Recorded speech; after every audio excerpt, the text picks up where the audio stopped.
Si hay algo que algunos analistas de economía y relaciones internacionales suelen ignorar, es cómo la geografía y la cultura determinan el comportamiento de las naciones. O cuando hacen análisis del escenario internacional, parten del principio de que otras naciones verán el universo de la misma manera y, por lo tanto, tendrán una construcción lógica que es igual. Básicamente piensan que otras naciones piensan como ellos. Entonces, lo que es prioridad para mi país también sería prioridad para otros países. Y es precisamente eso lo que observamos con la guerra en Ucrania. Occidente, Estados Unidos y Europa no logran entender cómo piensan los rusos, los chinos, los indios, los turcos y los iraníes si pensamos que ellos solo quieren poder. Claro, pero la cuestión no es el poder en sí, sino la forma en que ellos entienden lo que es el poder. Y la forma en que ellos van a llegar a ese poder es lo que va a diferir. Entonces vemos situaciones donde por algún motivo los analistas piensan que China quiere que la guerra en Ucrania termine pronto porque eso estaría afectando el mercado europeo, que es un gran comprador de China. Lo que no entienden es que esa es una visión algo obsoleta del mundo. Un mundo, digamos, de los años 90 orientado por el mercado porque básicamente estábamos bajo la relativa hegemonía de Estados Unidos. Pero incluso en aquella época y hoy eso no es correcto. Para China, la cuestión en Ucrania es una cuestión de disputa por la supervivencia y el poder. Y a diferencia de lo que piensan, el dinero no es poder. Son cosas diferentes. Si China estuviera tan preocupada por el mercado y las cuestiones económicas como piensan los analistas occidentales, no se habría impuesto a sí misma confinamientos tan radicales que pusieron en riesgo su propia economía. Entonces, no está preocupada ni presionando a Rusia para que esta guerra termine pronto, porque para ella es un conflicto indirecto con la OTAN y que después de Rusia ella será el siguiente objetivo. Cuando yo vivía en Hong Kong, había una frase común que la población de las ciudades decían y la usaban para referirse a los chinos de forma despectiva.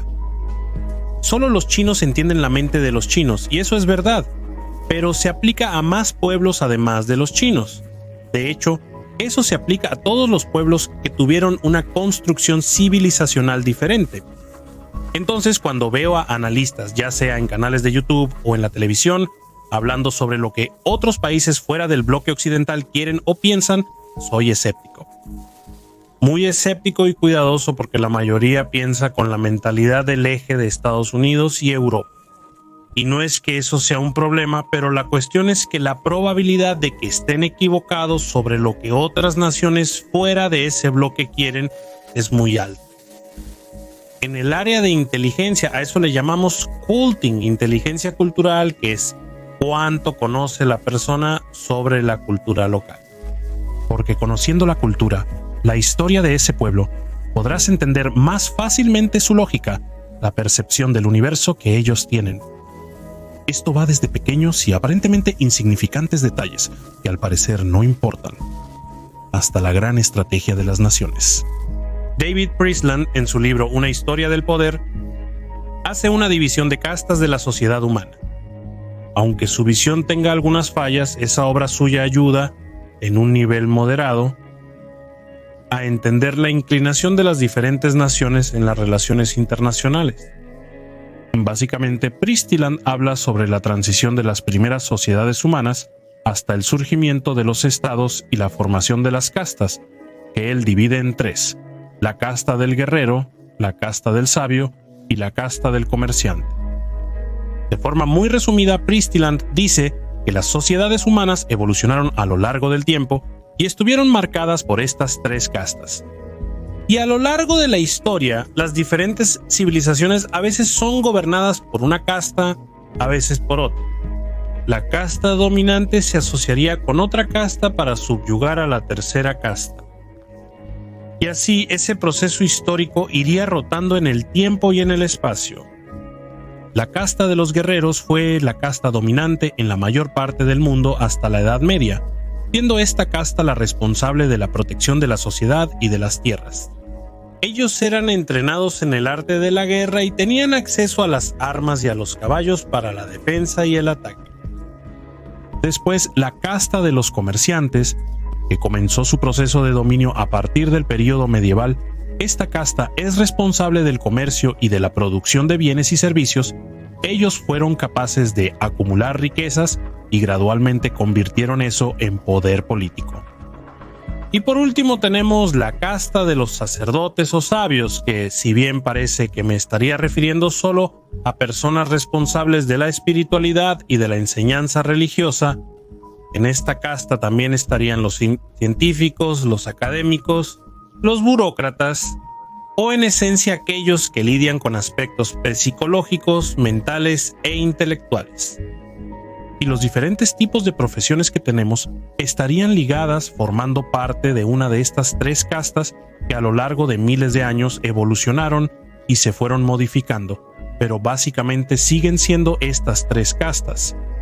Su teoría, como dije, tiene fallas, pero las variables que él presenta nos ayudan al menos a entender la orientación de ciertas naciones con base en el perfil de las élites dominantes de esas sociedades.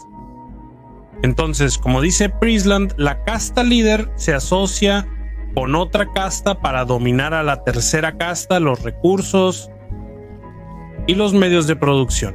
Entonces, por ejemplo, países con una predominancia de la élite, siendo de la casta de los comerciantes, están más orientados al comercio y a la búsqueda de lucro. Así que cuando miramos a Estados Unidos, históricamente, por ejemplo, vemos que tradicionalmente la casta dominante fue la de los comerciantes. No es casualidad que Estados Unidos haya derivado del Imperio Británico, que también fue una sociedad dominada por la élite, ligada a la casta de los comerciantes.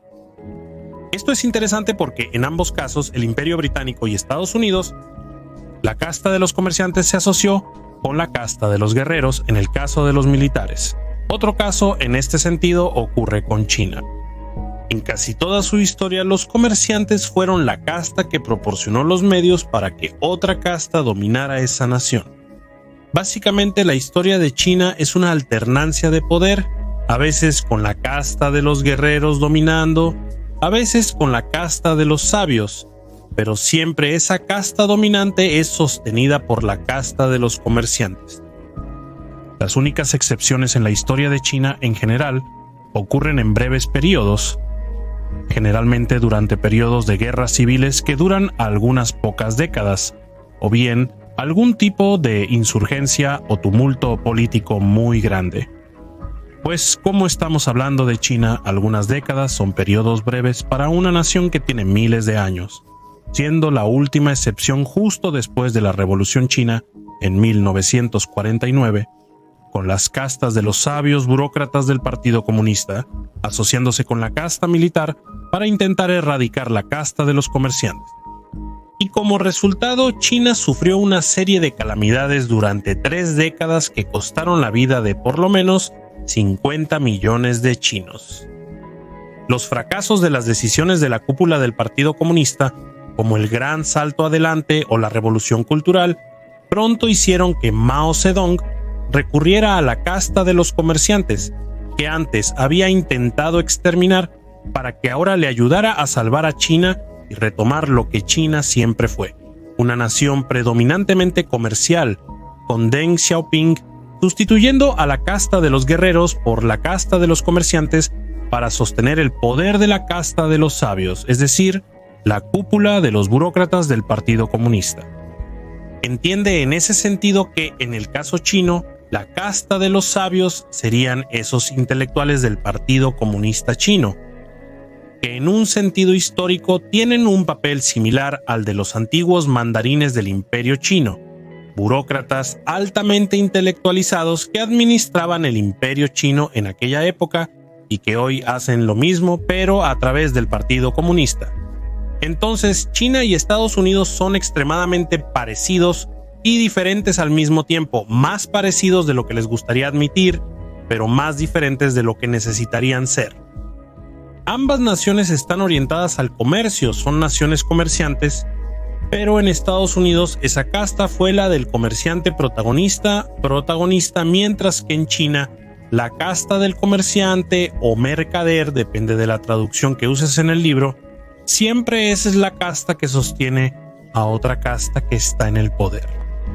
Eso básicamente ilustra cómo ambas naciones valoran el comercio, pero al mismo tiempo ven el comercio de manera diferente. Los estadounidenses ven en el comercio su modo de vida, mientras que los chinos ven en el comercio una herramienta de poder. Lo que nos lleva a Rusia, donde la casta de los comerciantes nunca fue influyente. Si analizamos la historia de Rusia, ya sea en el Imperio Ruso, la Unión Soviética o la Federación Rusa, básicamente vemos una alternancia entre la casta militar y la casta de los sabios llegando al poder. A veces militares en el imperio, a veces una Rusia más religiosa, luego nuevamente los militares, después los burócratas del Partido Comunista de la Unión Soviética y hoy en día los llamados Siloviki, que son la élite vinculada al aparato de seguridad de Rusia. Pero esa alternancia de poder en Rusia, con la casta de los guerreros y la casta de los sabios llegando al poder, ocurre con uno apoyando al otro simultáneamente, y la casta de los comerciantes generalmente queda fuera de esa disputa. Entonces, la casta de los sabios llega al poder con el apoyo de la casta de los guerreros, y luego la casta de los guerreros retoma el poder con el apoyo de la casta de los sabios. Tal vez aquí estés confundido o confundida porque te estás preguntando cuál es la lógica de que una casta apoye a otra casta para llegar al poder. Pero es porque necesitas tener en mente que no son 3 grupos, sino 3 castas. Cada casta tiene varios grupos dentro de ella, y frecuentemente esos grupos dentro de esa casta luchan o compiten entre sí o hacen alianzas con grupos de otras castas. Entonces, por ejemplo, cuando hablamos de la casta del guerrero, claro que estamos hablando de militares, pues de las fuerzas armadas y de policías, pero piensa también, por ejemplo, en atletas. Porque en general, los grupos que forman parte de la casta del guerrero valoran la fama, la gloria y las demostraciones de coraje o de superación física. En la casta del comerciante, no pienses que es un solo grupo de comerciantes, sino todos los que están ligados a la función de producción de riqueza. O sea, agricultores, industriales, banqueros, empresarios o grupos que priorizan la competitividad, el emprendimiento. Y en la casta de los sabios, como dije antes, no pienses solo en líderes religiosos, sino también en científicos y académicos, o incluso burócratas que administran el Estado, grupos que valoran el poder de la palabra y la expresión, el poder del conocimiento, la importancia de la jerarquía, y así sucesivamente. Y recuerda que incluso dentro de una casta, los grupos también pueden priorizar cosas diferentes, como por ejemplo, los sabios religiosos van a valorar la fe, pero los sabios tecnócratas o lo que serían los científicos van a valorar el escepticismo.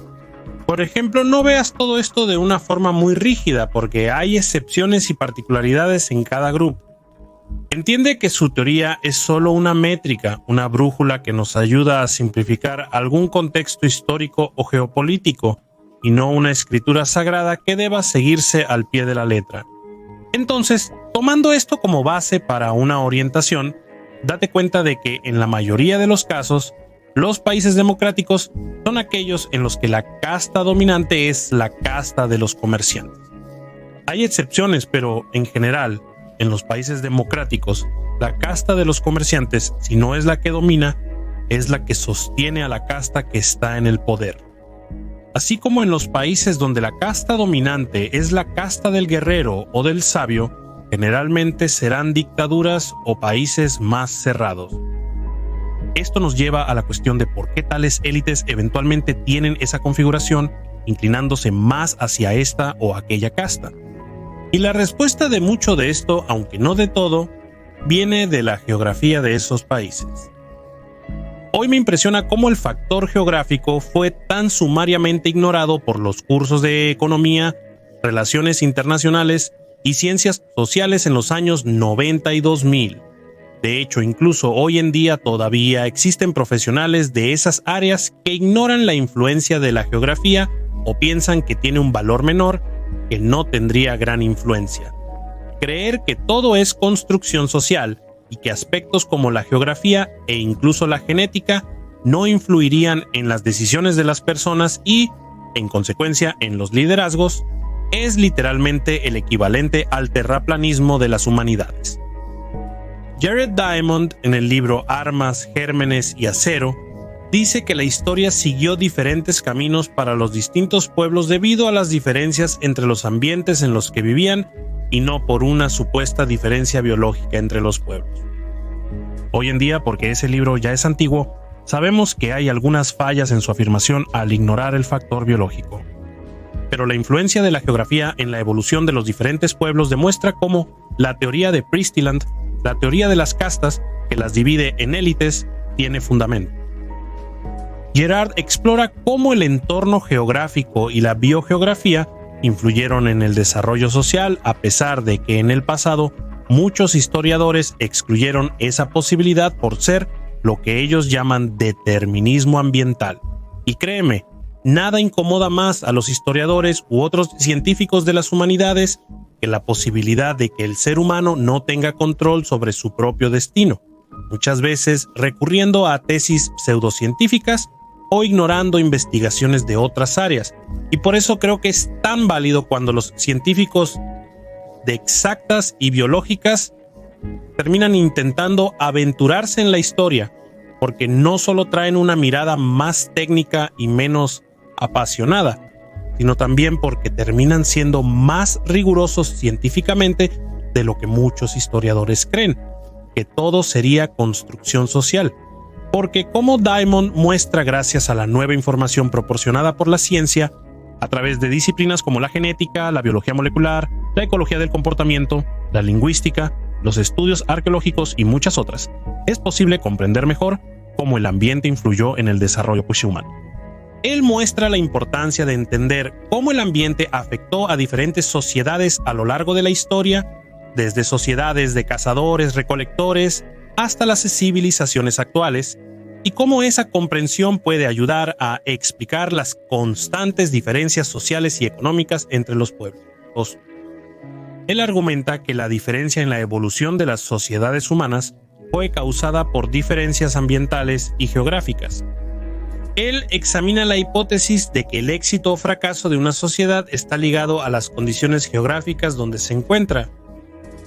Para él, las primeras civilizaciones conocidas de gran tamaño se originaron en la región del Creciente Fértil, que es donde se encuentra el actual Egipto extendiéndose hasta Irak, y esto ocurrió porque fue la primera región en desarrollar la agricultura. Y esto ocurrió porque esa región tenía una variedad de plantas y animales más fáciles de domesticar, además de un clima favorable y ríos navegables que permitían el transporte de alimentos, lo que hizo que esas sociedades pudieran desarrollarse más rápidamente que en otras regiones del mundo. Por otro lado, las sociedades africanas subsaharianas y australianas no fueron capaces de desarrollar la agricultura debido a la falta de plantas y animales domesticables, así como las condiciones climáticas de donde estaban que no eran favorables. Jared concluye que la evolución de las sociedades humanas está determinada en gran parte por las condiciones geográficas y ambientales donde se desarrollaron. En general, con pocas excepciones, las sociedades que se desarrollaron en regiones favorables para la agricultura y el comercio tienden a desarrollarse más rápidamente y como consecuencia a crear instituciones más complejas que las sociedades que se desarrollaron en regiones desfavorables. Vean que, por ejemplo, hasta hace poco en el área llamada Heartland, el corazón continental, que ya expliqué aquí en el canal, no tuvimos grandes civilizaciones, o las que surgieron pues no duraron mucho tiempo. Otro ejemplo de cómo la geografía interfirió en la geopolítica viene a partir de la Revolución Industrial. Hay varias razones por las que la Revolución Industrial comenzó en Inglaterra y no en naciones que incluso podrían considerarse más ricas, como por ejemplo Portugal o España. Pero la geografía y el tipo de élites, o en este caso castas dominantes, son dos factores que fueron decisivos.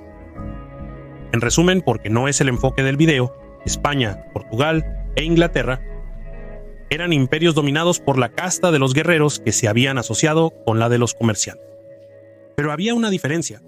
Portugal y España habían comenzado la carrera para establecer sus imperios ultramarinos antes, así que sus élites estaban más acomodadas con su dominio. No necesitaban innovar porque básicamente dominaban la mayor parte de las rutas comerciales de América, África y Asia. Las élites portuguesas y españolas, en esencia, eran élites de transportistas. En Inglaterra la situación era mucho más complicada porque al haber empezado la carrera relativamente tarde, había décadas de diferencia entre los ingleses y la ventaja de los imperios ibéricos, así que su clase de comerciantes no pudo quedarse cómoda solo siendo transportista y tuvo que buscar la innovación desde el principio para compensar ese retraso. Y para eso apostó sus fichas en la industria.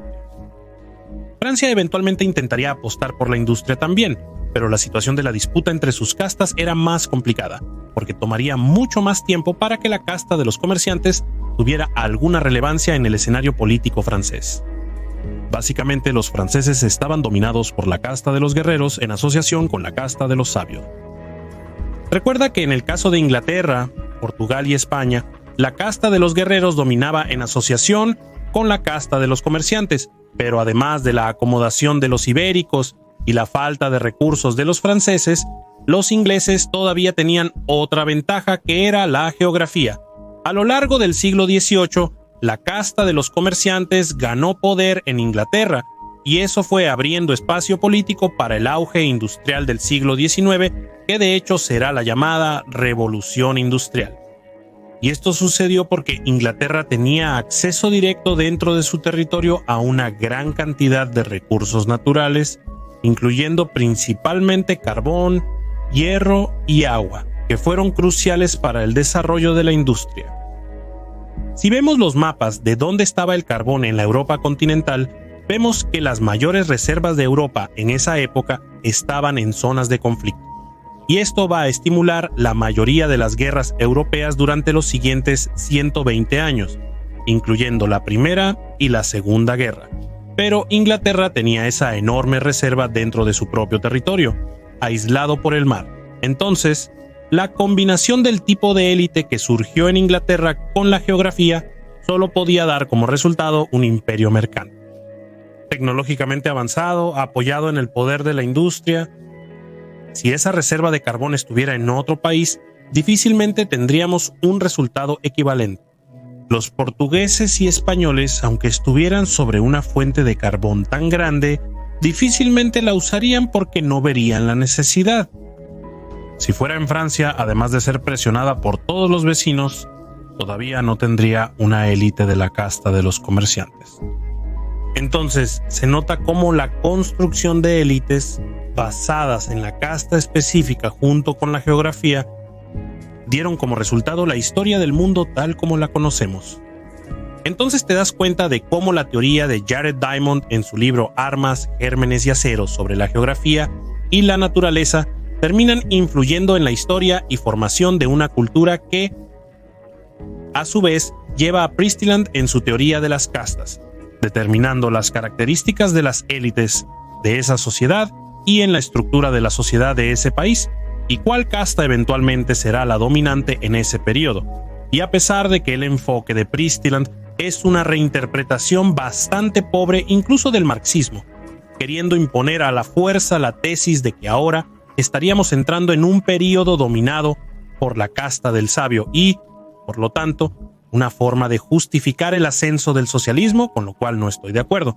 Su tesis sirve como parámetro básico para entender los diferentes países con base en sus élites, geografía, historia y cultura.